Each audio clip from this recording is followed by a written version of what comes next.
Hey everyone, welcome to Old Iron Garage. Thank you for tuning in. And in this video, we will be picking up right where we left off on the 5 horsepower Briggs and Stratton engine. And so let's go ahead and dive in. Not sure how well the camera's picking this up, but can you hear those coyotes? Oh, they just stopped. Alrighty.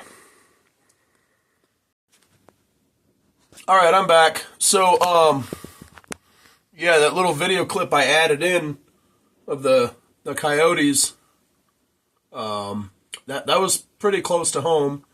Where I live, we have a lot of coyotes in the area. So we really have to watch our dogs and stuff at nighttime.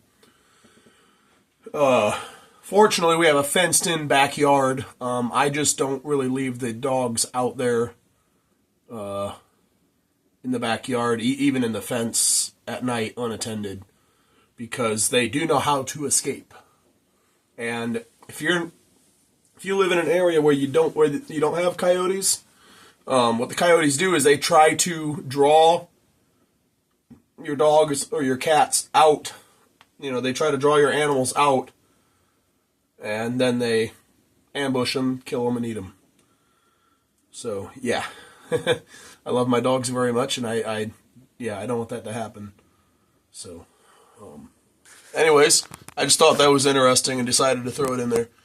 Back to the 5-horse Briggs. So now you can see that the entire surface is bright and shiny. I got it all leveled out. I've got it all planed down on the sandpaper here, to where it's a level, flat mating surface.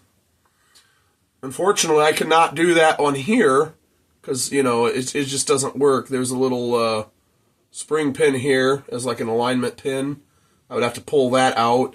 But, you know, this is a thick enough piece. This doesn't really warp. So, sorry, I guess I'm not in frame very well. This doesn't really warp.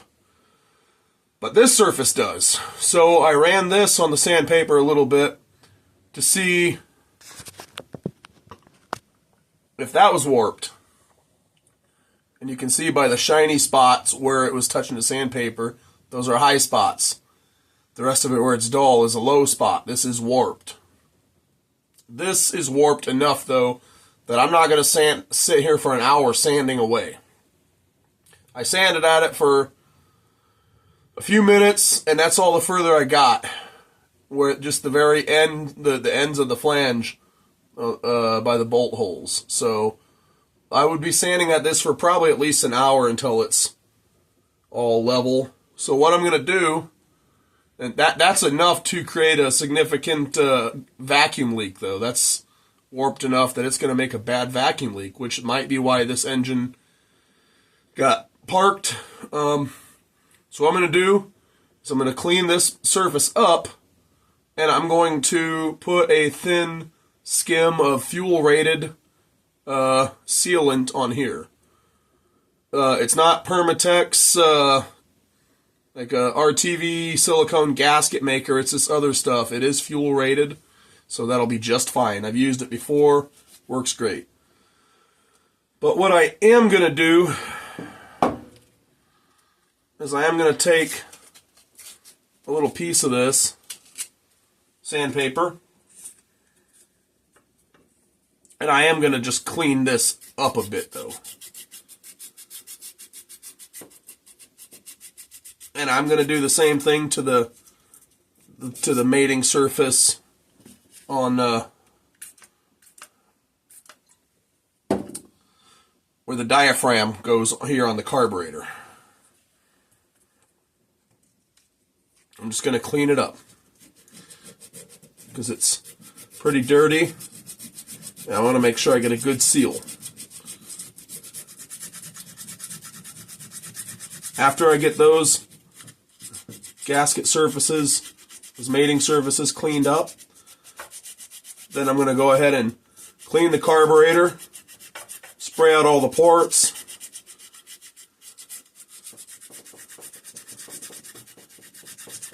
and start reassembling.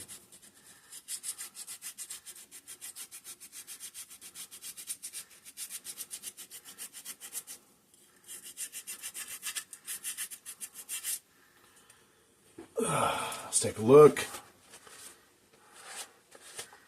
That looks fairly clean. Well, no.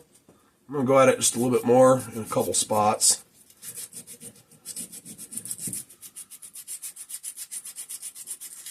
Just here and here where it looks like there's a little bit of old gasket material.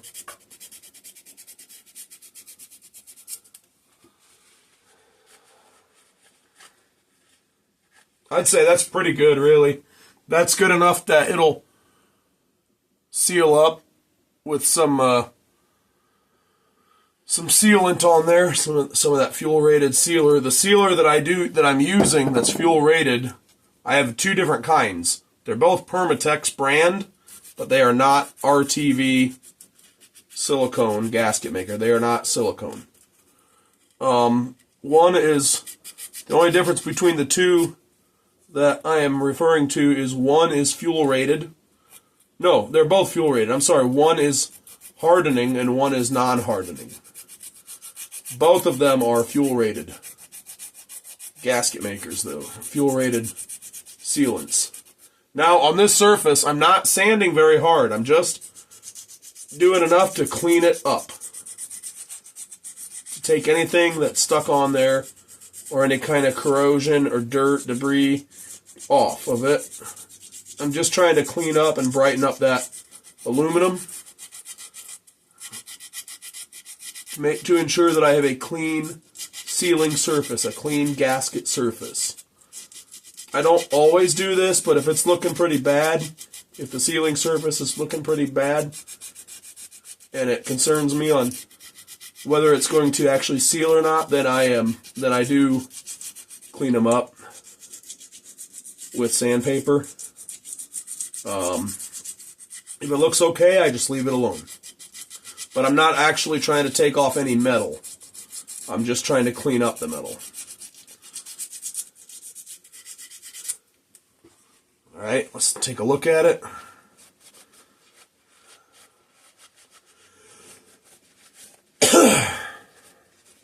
And that looks pretty good. I'm going to stop there. But you can see it's nice and shiny, it's clean.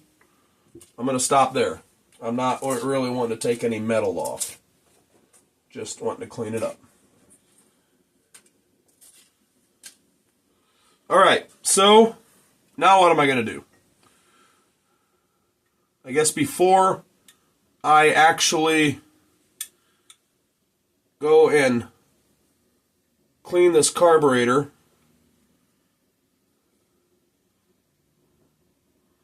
there's an issue here, I noticed. This arm here, the governor hooks onto this end of it. It pivots on a bolt here, and there's an arm that goes up that has a linkage that goes over to the actual throttle. You can see how they move together. There's an issue here. This is supposed to pivot around this little bolt, and it's turning with the bolt. They are stuck together.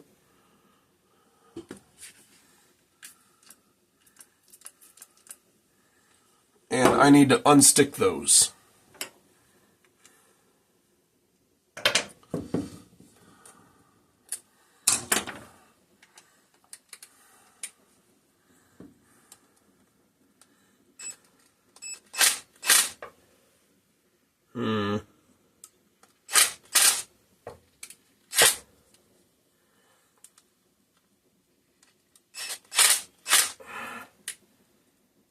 All I'm doing is, I was just holding that arm that goes up with my thumb, and I ended up bending it.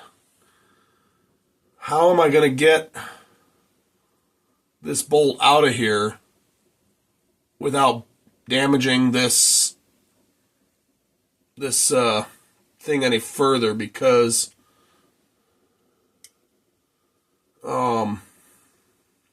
that's really stuck on there. Okay. I'm going to put I did spray it with some penetrating fluid. I'm going to take my small vice grip. I'm going to clamp it around there and try to impact just a little at a time. See if I can break the bolt and this little linkage piece free from each other.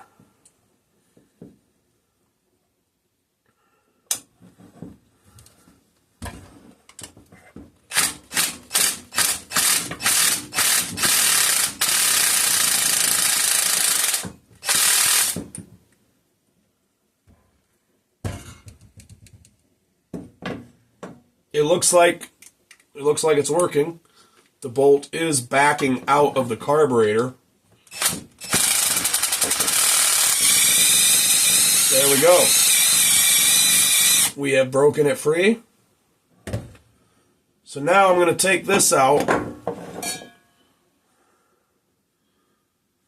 As you can see, the shoulder where it's supposed to, that piece is supposed to pivot on, is all dark and dirty. Just going to spray a little fluid on there. Get that small piece of sandpaper I just had to clean up the gasket surfaces. And I'm just going to kind of clean that.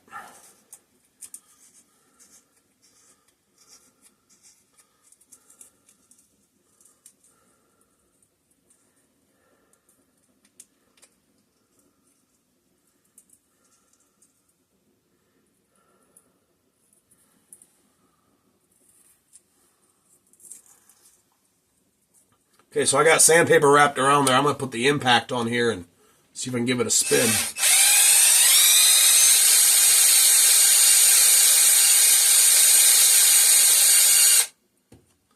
Let's see what it looks like.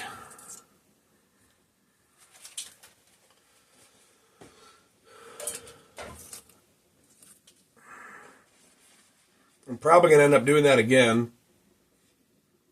Looks decent, but I'm going to do it again. I want to make sure I got it good, because I don't want that happening again.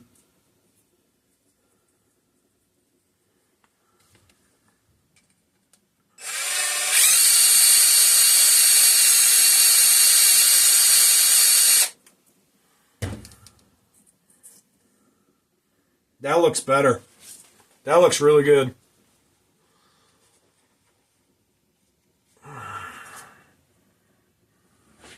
That's how it should look. Nice and bright, shiny, clean. Now, I got to try to fix this little thing that bent.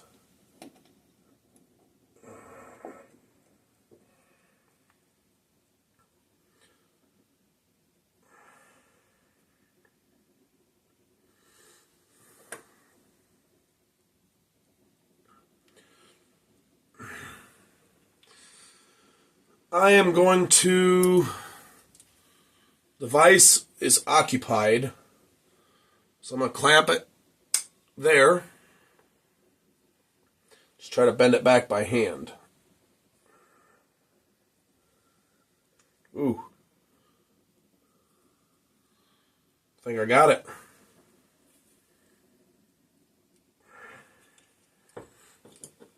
I think I got it.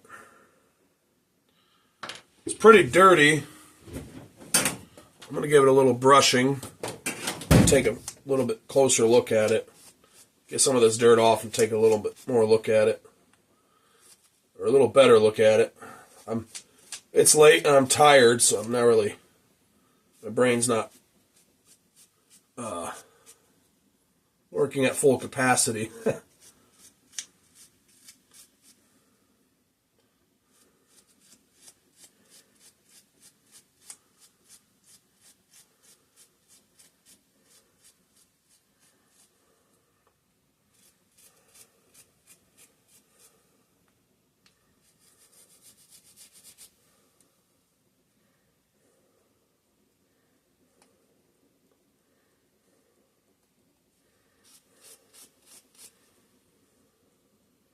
All right, that looks that looks pretty good. So, but now, you know, there's a lot of dirt and debris on the inside of here, where it's supposed to spin freely around that bolt that I just cleaned up. So I put some penetrating fluid on both pieces. I put the bolt in there. I'm going to give it a spin with the impact.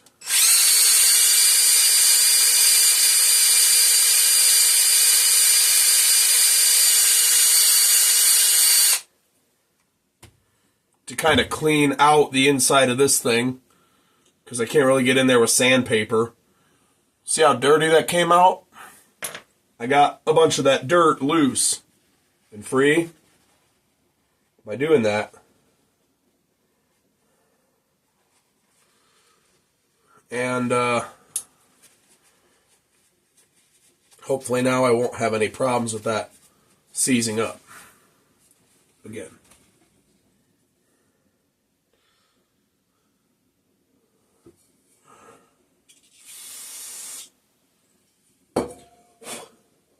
Looking inside it, it looks about as good as it can, really, without running a drill bit through it. And I'm not trying to do that because I don't really want to open it up any to a larger size. I just want to be able to get it to turn freely on there. Put the bolt in, turns nice and free. All right, cool. We're going to set that aside. Oh.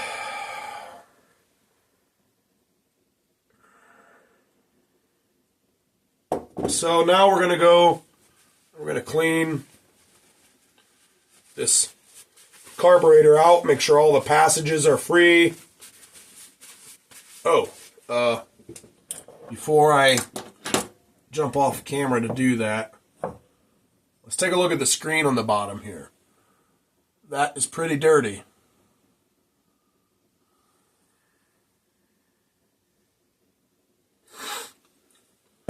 We're going to try and clean that up right now a little bit without hurting that screen.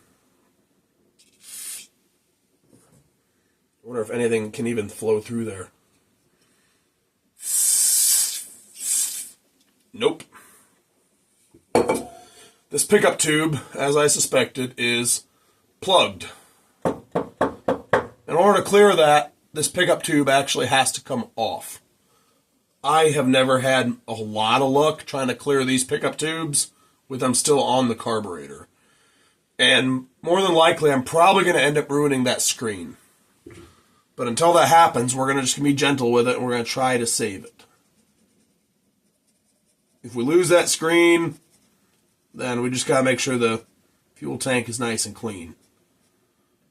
But it's not ideal not having that screen. I never really replace them. You can, I guess. I don't. If I break the screen, I just run it without. Oh, geez.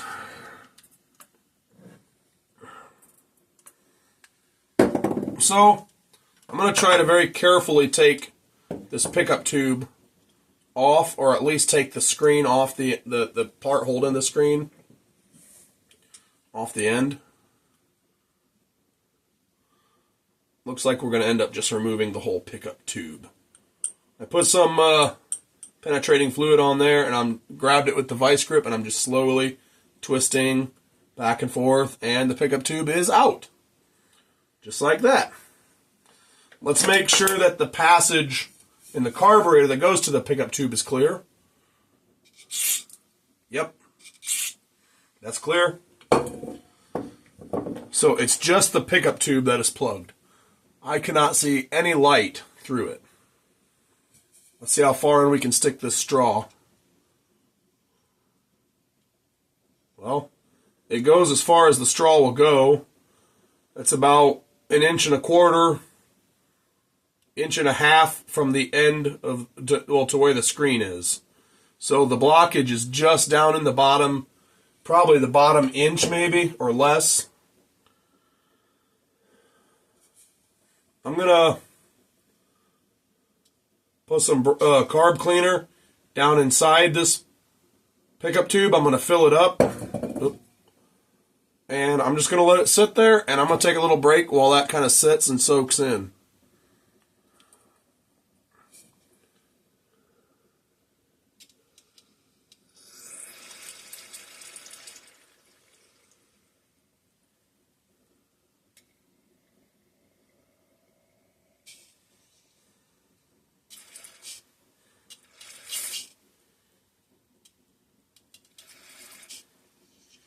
Looks like I might already have some dripping out the end. Anyway, I'm going to set this on a dry spot on the bench and see if it forms a puddle. So I will bring you guys back after I have this cleared out. Hey, I'm back. So I decided to go ahead and bring you back now and show you something. So I could not get the blockage in the tube, the pickup tube, cleared without destroying the screen, so I decided to go ahead and try to take the screen off. Not just the screen, but the little brass piece that the screen is in. I put a vice grip here. This is the bottom end. Put a small vice grip on here, tight enough to hold it, but not tight enough to crush it. And I took these small channel locks and grabbed this piece there on the small part of it that wraps around the tube, and I started twisting and working it loose. And as you can see, it is blocked. That is blocked.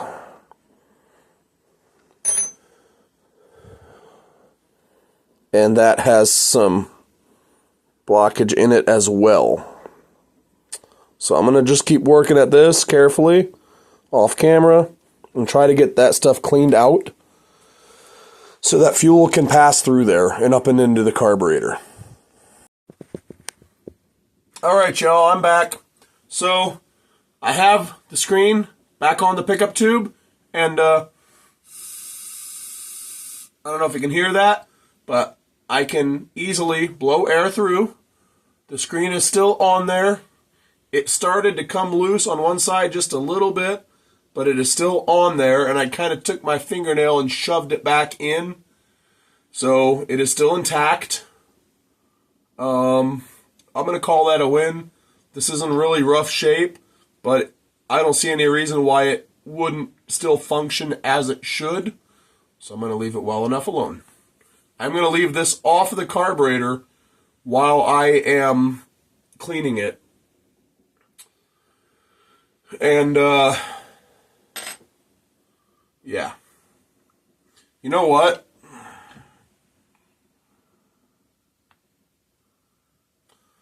This screen on this pickup tube that was in the fuel tank is really dirty. I have no doubt that that pickup tube and screen is plugged. But off camera, while I'm cleaning the carburetor, I may try to take that bottom part, the pickup with the screen, off of the pickup tube and see if I can't get this cleaned up and see if this one is this screen's in any better shape. And anyways, but yeah, so I'm going to go off camera again. I'm going to get the carburetor, all the ports cleaned out and everything freed up, or all the ports free. Make sure there's no blockages. And I'm going to see about this pickup screen and pick up and decide how to move forward from there. And then I'll bring you guys back. Alright, I'm back. So, in trying to clean up that other pickup, the screen separated. Go figure. So I will be using the pickup that was already on the pickup tube that was on the carburetor. So I'm going to go ahead and reassemble this carburetor, and I have here diaphragm kits.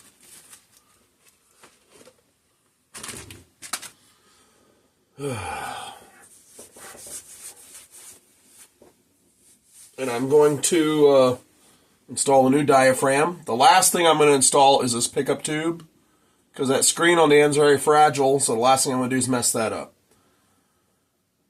So first things first, let's go ahead and install a new diaphragm kit. So that would mean also the spring and the little cap thing that goes on the spring.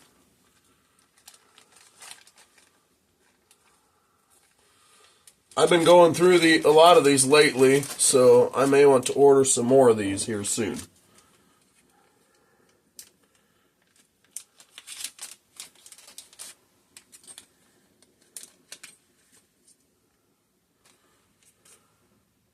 So first, we put the cap on the spring,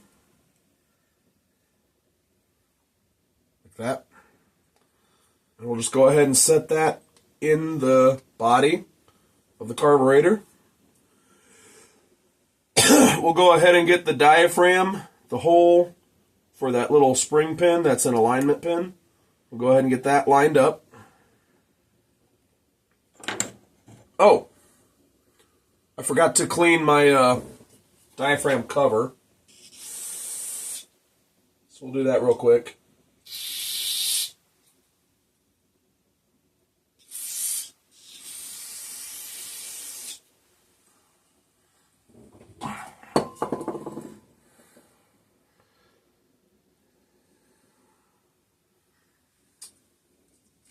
I'm just going to give this cover, the outside of it, a little scrub, because it's pretty filthy.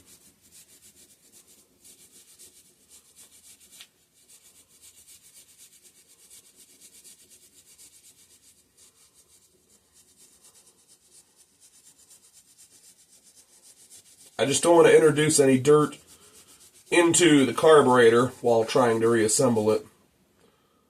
I would love to clean up the whole carburetor, get it good and spotless, real clean, but I just don't have time for that. And as dirty as it is, the whole engine really just needs a power wash. But I am not about to break out the power washer this time of year. It is cold outside. That, and I don't really feel like having to drain all of the water out of the hoses and coil them back up and put them back into storage as well. So, alright, so that's clean. So now we are going to put the diaphragm cover back on the carburetor. Make sure all the holes for the diaphragm cover and the diaphragm and the carburetor all line up. And we'll get a couple screws in here to keep everything lined up.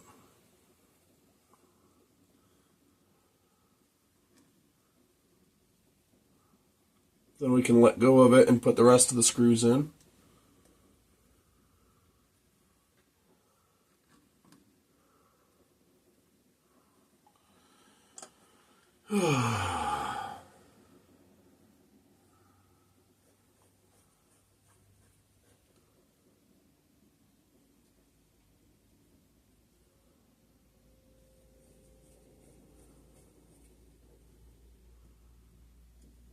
Get them all snug. And then we're going to go ahead and tighten them all down. You want to get them good and tight to ensure a good seal, but at the same time you don't want to strip them out.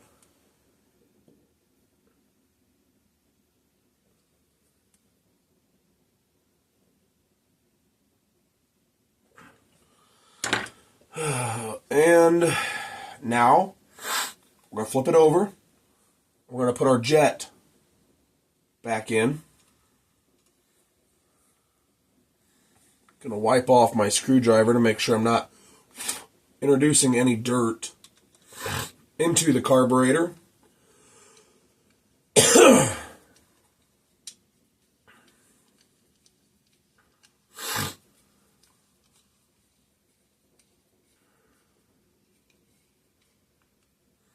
We're just going to get that good and snug.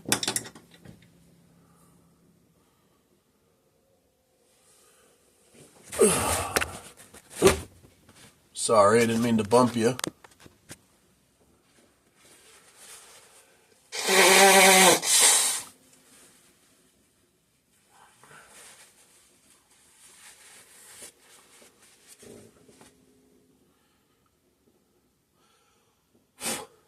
Now we're going to install this little piece that the fuel mixture screw threads into. with the gasket that it has. And we're going to go ahead and get that snugged up.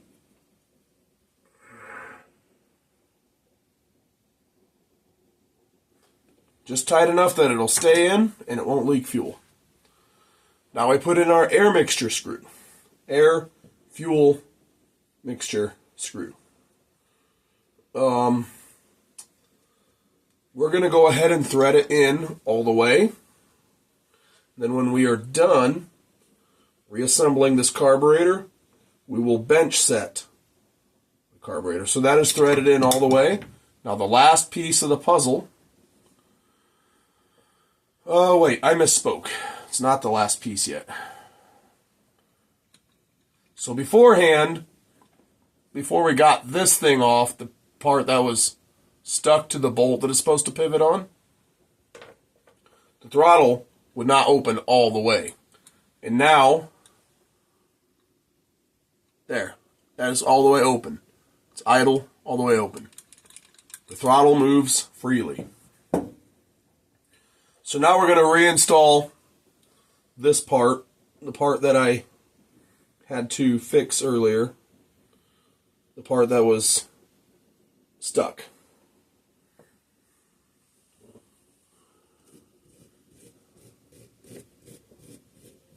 It's where that bolt's on. I'm just going to give it a little bit of a cleaning. There's a lot of dirt build up there.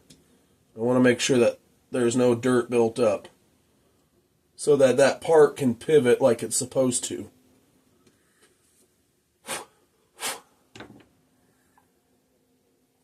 So now we're going to install that.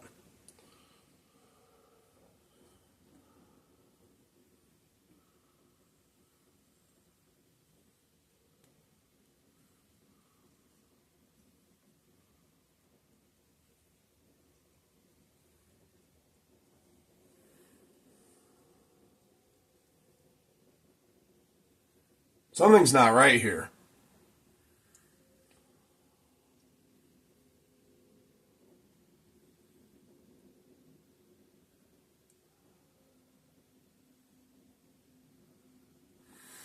I think the last person that had this carburetor apart had that linkage hooked up wrong, because I have it on there now, but now it can't go down to an idle position, which that would explain why it was wanting to stay wide open throttle when I was first trying to fire this engine up.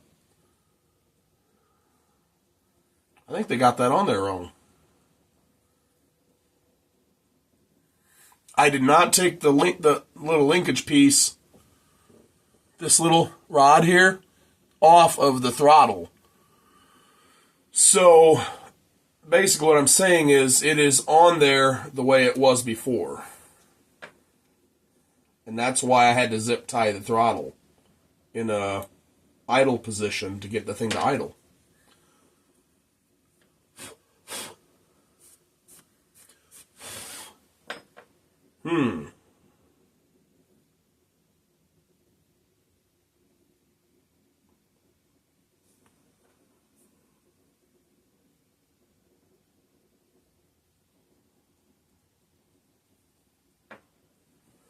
I'm going to look at this and brainstorm a little bit and try to figure out what position that rod's supposed to be in, and I'll bring you guys back in a little bit.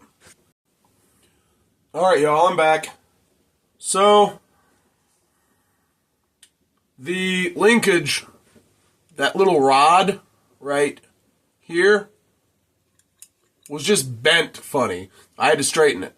But as you can see, it goes all the way down on idle, and it goes wide open throttle. No resistance. Functioning as it should. So now the last piece of this puzzle is the pickup tube. This did have a lot of varnished fuel on it, dried up varnished fuel. I cleaned it off pretty well. We are going to lubricate the end that goes into the carburetor. Ooh, that's dirty. When you're working with a clean carburetor, you're reassembling a clean carburetor, you want to make sure your tools that you are reassembling it with are clean. So now we're going to gently pinch this pickup tube close to the top end where it goes into the carburetor. Put a little more lube back on there now. In a small vice grip, and we are going to push it in and twist. We're just going to keep doing that, pushing it in, twisting, pushing it in, twisting back and forth, until it is fully seated. And it is back in, and it is not going anywhere. I've never had to take the short pickup tube out, the plastic one, and I hope I never have to. But usually those don't have as much problem plugging up as the primary pickup tube, the main pickup tube, the one that goes to the bottom of the tank. That's where you usually have a problem with them plugging up. So now we're going to set this aside, and I'm going to have to clean that gas tank. So how am I going to clean the fuel tank out? Same way I did same way I do any fuel tank that needs cleaned out. I did one recently. Basically, you put a bunch of nuts and bolts in there. You can use gravel. I prefer not to, because that gravel usually has a lot of dirt on it, and then that just adds more dirt into the tank that you have to get cleaned out. But you can use gravel, but I like to use nuts and bolts. Just put a bunch of them in there, and you don't really want to put gas in there unless you're using like brass nuts that won't spark. But you put something in there as a cleaner. It can be whatever, really. Anything from, if you're using something that won't spark, like brass hardware, then you can use gasoline. You can use spray a whole bunch of brake clean in if you don't mind wasting money. WD-40. You can use distilled white vinegar. That works really well. And then if it's really rusty, you can fill it all the way up and let it set overnight, because that will dissolve rust. You can use Evapo Rust or some other rust dissolving solution. Just use whatever you think will work best. And then you put the cap on. You have to tape off the holes where the carburetor mounts, and you just, one side at a time, you just shake it all around. Hold it at one side, shake it around for a while, rotate it to another side, shake it around. And that just kind of knocks everything loose. And it takes a while. It's a lot of shaking. You'll want to take a break every now and then, but it works. But I'm not going to do that on camera because it's very time consuming. So anyways, I'm going to hop off here and I'm going to get that tank cleaned out. So I decided to show this real quick. So when I clean out one of these fuel tanks, I don't think I've ever shown this on video before. When I clean one of these out, first thing I do is up here for these Briggs Pulsajet style, Pulsajet carburetor style fuel tanks where it has holes up here. I clean that surface really well. I run a gasket scraper over it, take it down to clean metal. No dirt, no grease, no old gasket, nothing. Then I hit it with some brake clean and go at it with a shop paper towel to get anything off of there, any grease or anything that tape will not stick to. And then I take either Gorilla Tape or T-Rex tape. In this case, it is T-Rex tape, something real sticky. And I cover the holes and I press it down real good and I seal it up tight. Now, whatever you put in there, whatever kind of, if it's any kind of solvent at all, it will start to make the tape come loose. So you don't really want to put the tank upside down, but you need to kind of at least somewhat seal off those holes so you don't have a bunch of fluid splashing out. Then you put your hardware in there, your nuts and bolts or whatever, or if you choose gravel, put a handful of gravel, a couple handfuls of gravel in there, and then whatever fluid you're using to clean it, and then put your cap on. You want your tank, somewhat sealed up so you don't have a bunch of fluid sloshing out. Yeah, and then you literally just sit here and you do that on the bottom side for a while. Flip it on one side, do it on that side, flip it on another side, do it on that side. I do it on everything but the top. Anyways, that's how I clean out a tank. Hey everyone, I'm going to go ahead and cut the video here, and because the video is getting pretty lengthy, and I don't want it to be too long. I try not to have them more than an hour at the most. So anyways, yeah, I'm going to cut the video here, and we will pick up right where we left off. So thank you for tuning in. I hope you enjoyed this video, and if you have not yet, please subscribe. Hit that subscribe button to get notifications for future video uploads, and I will see you in the next one. All right, bye.